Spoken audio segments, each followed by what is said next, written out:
Welcome to More Than Golf. This is Jonathan Knowles. It's great to have you with me in Season 1, Episode 2. This podcast was recorded in Dallas, Texas, 2013. If you are a junior golfer with the desire to study and play golf in university, this podcast is for you. Pay close attention and learn what you can as Christian Chernock explains how his college and professional golf experiences were planned. Learn what you can from his masterful approach.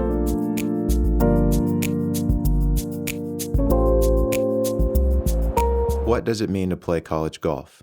Playing golf in college is a huge undertaking and a very serious endeavor. Even if it's, if you want to play college, Division I, Division II, Division III, I think it's a big undertaking and it should be taken very seriously.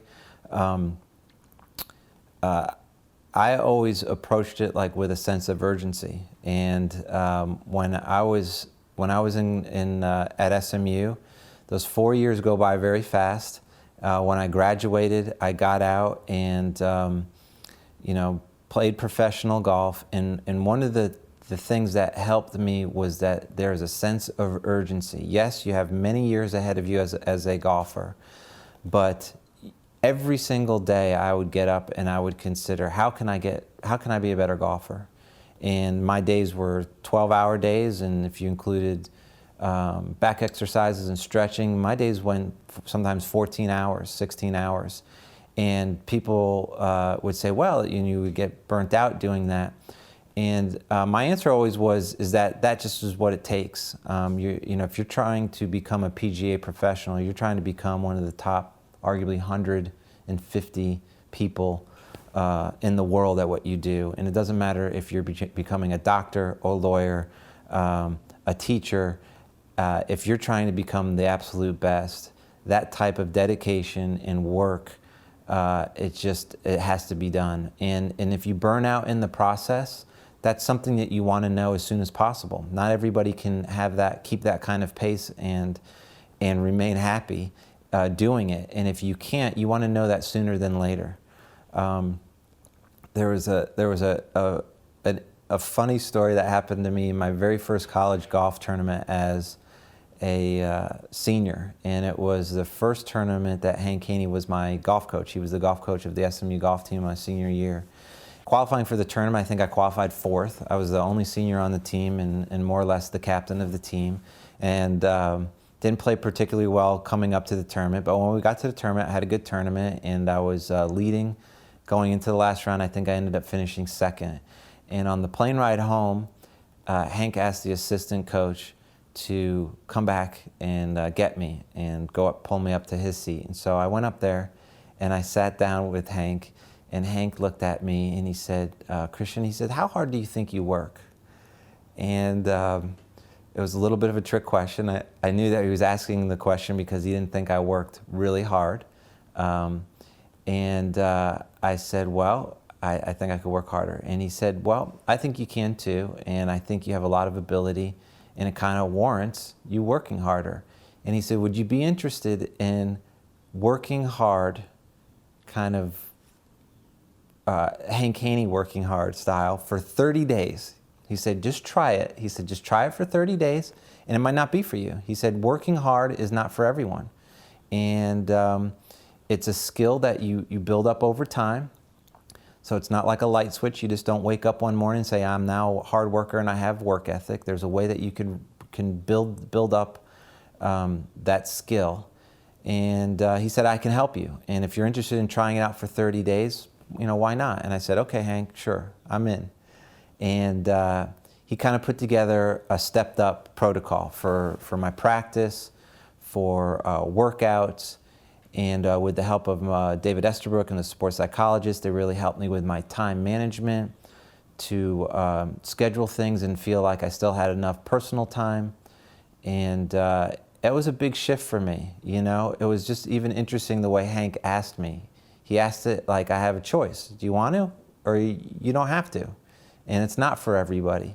And I think that's a question that anybody can ask themselves is am I really interested in working hard? And the other big influence that Hank had on me was showing me what the potential is for work ethic. I had never been exposed to anybody other than maybe family members, but I'd never been experienced that type of dedication and work. And doing 14-hour days didn't seem possible over long periods of time. But I no longer play competitively, but I've carried those life skills outside into other things that I do. And what's possible for human work ethic and discipline was taught to me through golf. And I would encourage anybody to surround yourself with people. Put yourself in a program and maybe with a college golf coach that's a serious atmosphere. And you will not be disappointed that you did. Even if if you don't go on to play professionally, these are life skills that will put you so far ahead of most people. It's one of the things that I'm most grateful for my college golf experience and just my golf experience in general, is the discipline that it taught me, the managing my emotions, mental capability, handling pressure, integrity, managing adversity, how to carry myself when I was a champion, how to carry myself when I wasn't. I think those were really great life lessons that still have a big influence in my life today. What influenced your decision when selecting the best fit university golf program? What other critical elements would you mention? One of the things that influenced my decision, and I think it influences a lot of players' decisions, is how long will it take me to get on the golf team and play competitively.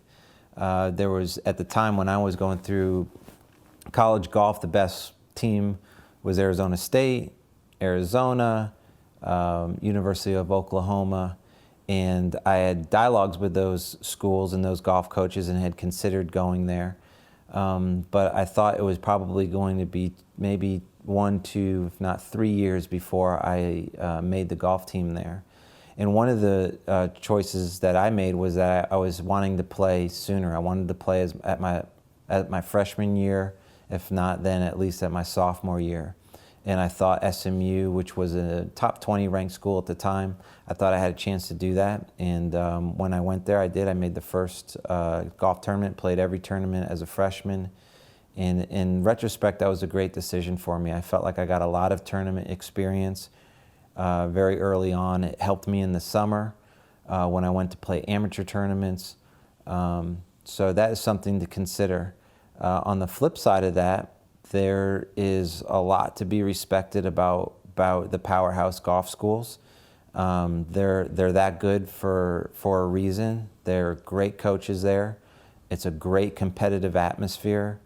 And that's just something that could be a personal choice. I would also, I think one of the critical things to look at when you are looking at college golf is the golf coach, and spend some time getting to know him. And he may come with a great reputation and maybe a great program, but you just maybe don't vibe very well with his personality. And that's just kind of an interpersonal thing. You just got to feel it out. This is going to be a really important figure in your life. You're going to spend a lot of time with this person, and you really need to respect him and respect his knowledge. And so I would really spend a lot of time looking at the golf coach. And then the other thing I would consider is the school and where it's located. One of the things that I liked about SMU was that it was located here in Dallas, which is a large metropolitan area. The reality is that most college golfers will not go on to play college golf. And where you're educated, I think more so now than ever, there's a very good chance that you will stay in that area when you graduate. And when you go through school, you're going to hopefully maybe have some summer internships. You're going to network and meet people through the alumni associations. And that is a big part of the college experience. And it's a big part of that transition from college into adult life. And I would consider that. Is this an area or a town or a city that you could see yourself being in long term? It was a great decision for me to be in Dallas. I've lived here now for over 22 years, and I think that was a really, really great positive thing for me. Who were the most influential people or group in your life as a student athlete? Other than my parents, who have always been a great support throughout my life and through my golf, through college. But other than my parents, my freshman year, I had great support with my sports psychologist, David Estabrook. My swing coach and mentor, Haney, was a huge support in guiding light for my years at SMU and then beyond as a young professional playing on the Asian Tour and then playing here in the United States. My secondary swing coach was Tim Cusick, who also worked and studied under Hank. He was a big influence. And then my trainer, Keith Clevin, who as well was a huge influence in me growing as a young adult and also in my professional career. In terms of developing your game, how did you benchmark your skill level? One of the things that also helped me when I was going through college golf is my teacher, Hank Haney, always encouraged me to compare myself to the golfers and the players that were at the next stage. So as I was, a freshman taking lessons from him, he wanted me to compare myself to the All-Americans, not the other guys that were on my golf team or other guys that were finishing in the top 30. He wanted me to compare myself to the best 5 players in college golf and assess my game compared to them. And then as I got better, he wanted me to assess my game compared to professional. So as I was a senior getting ready to play professional golf, he wanted me to assess my abilities and how I played the game compared to a professional on the PGA Tour. And that would, a very sort of kind of concrete example would be if you're playing a hole that's really tight and a PGA professional would take out his driver and hit driver down there, that's how he wanted me to play that hole. He never wanted me to back off and play around my weaknesses. And I thought that was really, really helpful. That was a shift in my own perspective to say, yeah, how would a PGA professional play this hole? How would the PGA professional approach this golf course? When another concrete example of that is when I would be 5 under par, 7 under par, 8 under par. How would a PGA professional treat the rest of the golf course when you're 8 under par? Would they be thinking I could get to 10 or 12? As opposed to just preserving what would otherwise be a very good round. That was a great shift for me. So I would think always assessing where your abilities are right now, and then pushing yourself to say, who's that next step up above me, and how can my game be like theirs? Who was your swing coach, and what was your experience? I get asked a lot about swing coaches, and I had a long, very positive and really influential relationship with Hank Haney, and a lot of other golfers watched my career progress under the guidance of Hank, and often I was asked about that.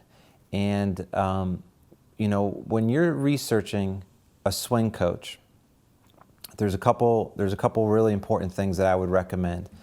The first is research the type of ball flight that you like, and also research coaches that actually have a reputation for developing players, from taking them from one level and then bringing them up to the next.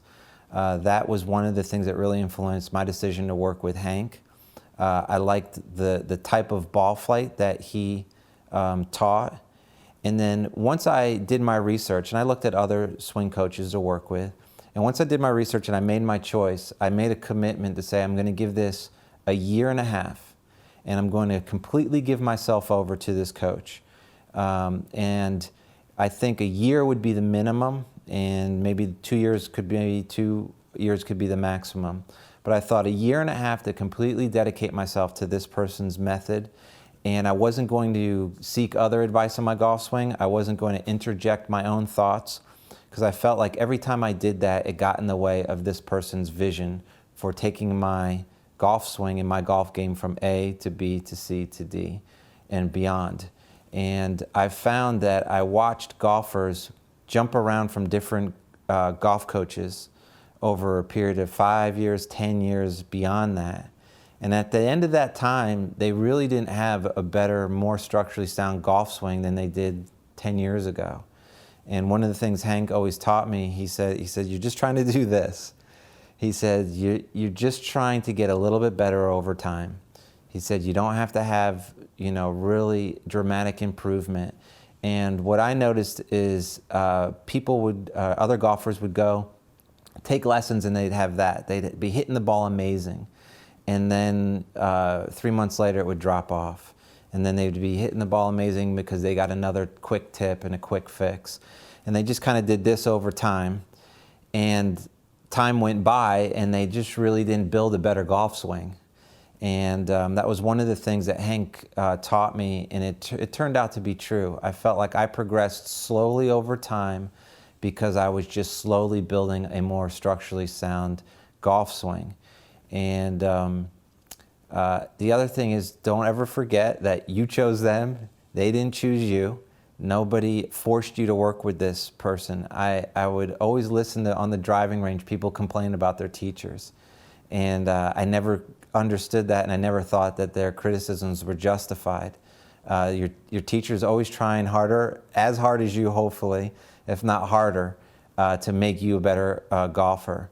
And nothing is more important to them in their reputation for that to happen.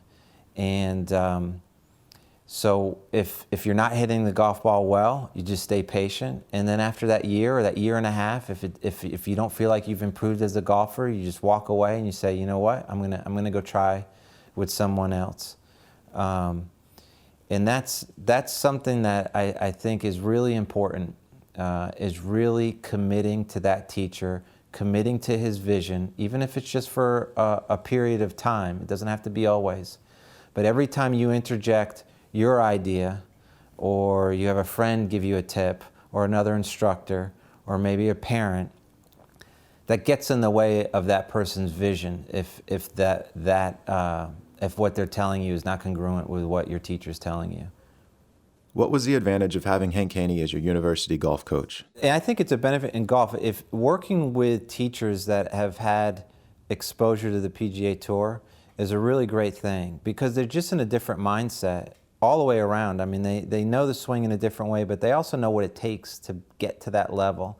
And I don't think a lot of junior, even collegiate golfers have that exposure. And that was a real blessing for me to be around somebody who knew what it took. And they would just shoot me straight, and they'd be like, you just don't know what you're talking about. You know what I mean? You just, and I said, well, what about this? And no, like, you don't know what you're talking about.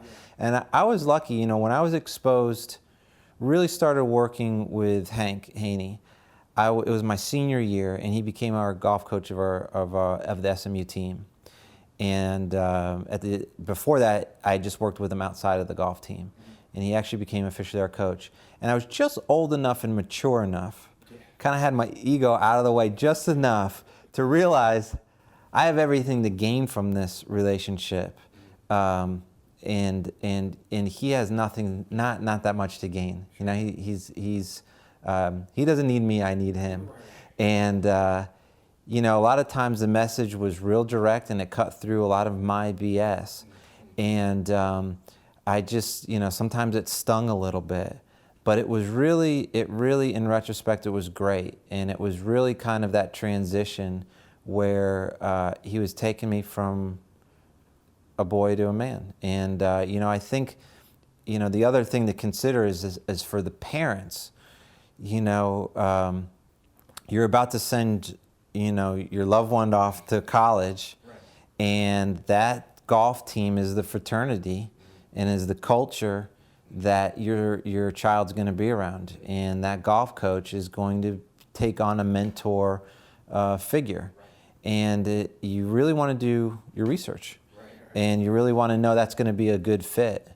And nobody knows your son like you do, or your daughter like you do, and that will help. I think that will help a lot of college golfers. I was very fortunate to have Hank here in Dallas and ultimately become my coach. And I think there's a whole element too of luck.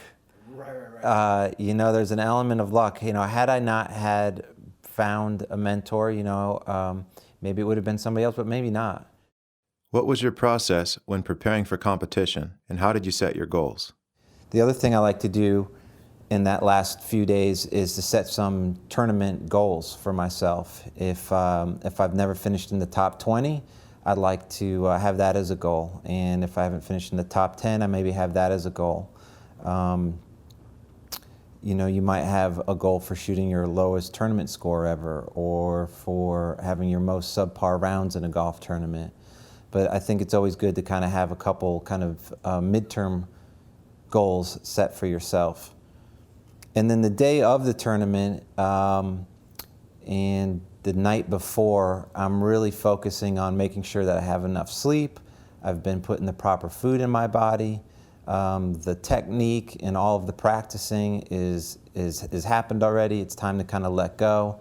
If there's aspects of my game that I'm not happy with, you need to kind of let go of worrying about them. And the day of the tournament, you are role playing, and this is such a critical part of golf. And I learned this. Kind of in a little bit late. I learned this after I became a professional. And one of the things that helped me get over the transition from being a player that finished in the top 5 to a player that could win golf tournaments is on the day of the tournament, you show up and you're role playing, and it's similar to an actor or an actress. And my role is a champion. And that is permeates not just the way I think, but the way I move my body. And the focus would be on your physical body. And that's how I get up out of bed. That's how I get dressed. That's how I walk out of my hotel room. My body is in a positive state. I'm not kind of inward or nervous, even though I may be feeling that anxiety. And as soon as I go to the golf course, when I step on the driving range, I have a physical presence of a champion, of a positive attitude, and that carries all the way to shaking your opponent's hand on the first tee. There could be all kinds of interior emotions you're experiencing, of nervousness, of anxiety, apprehension. That's all to be expected in tournament golf, but you kind of faking it till you make it. And embodying that champion attitude and physical postures is such an important aspect. I know when I won the Thailand Open, I was playing in the last round of the tournament, and I was playing with the guy who was leading the tournament. And I went on to have a great Sunday and shot 64 and won the tournament. And the night before, I was listening to some tapes, of sports psychologist tapes, that was talking just about these very things. And on the first tee, I was so nervous. I thought I might get sick to my stomach. I was shaking when I was teeing up the golf ball. But I remember after the tournament was over, seeing my playing opponent, who was actually the leader going into the last round, and he said when he shook my hand on the first tee, he couldn't believe how confident I looked, and he thought that I was the guy that he had to beat to win the golf tournament. And I'll never forget that. It really was something that kind of embodies what I'm talking about as far as being a champion and having your physical posture match that. How did you assess the rounds of golf that needed improvement? How did you approach those situations? So after a bad round of golf, I would always analyze kind of just what went wrong in the round. More times than not, it was maybe things related to technique. And then I would just simply go and work on those things. Go to the driving range after a round and start kind of saying, if my instructor wasn't there, how would my instructor tell me to work on this? And it's just there, to go work out for a couple hours. I think it's interesting,